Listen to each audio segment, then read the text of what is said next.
transfers in baking cookies. So the three different heat transfers are convection, conduction, and radiation. Conduction is the process by which heat or electricity is directly transmitted through a substance when there is a difference of temperature or of electrical potential between adjoining regions without movement of the material. Convection is the movement caused within a fluid by the tendency of hotter and therefore less dense material to rise and colder, denser material to sink under the influence of gravity, which consequently results in the transfer of heat. Radiation is the transmission of heat energy through space by the propagation of waveforms in a medium. The next thing that we're going to do is stick the chocolate chips in the microwave to melt, and that will show radiation because of the waves in the microwave.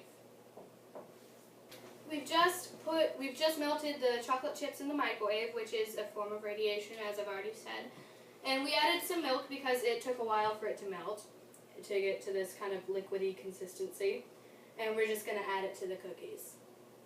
Now we're going to show conduction and radiation when we put the cookies in the oven, because conduction would be the heat going through the pan to heat up the cookies, and radiation would be the heat going through the air to heat up the cookies from the top instead of the bottom. The cookies are in the oven and they're cooking for about 10 minutes, so while they're cooking we're going to make the powdered glaze for the cookies.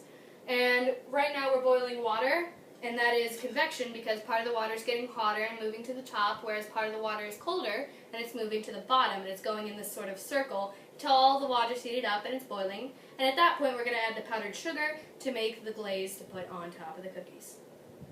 We tried making a second batch of cookies on a stone pizza pan, but it didn't cook as fast as it did when we cooked it on a metal pan, because the heat takes longer to go through the stone than it does with the metal.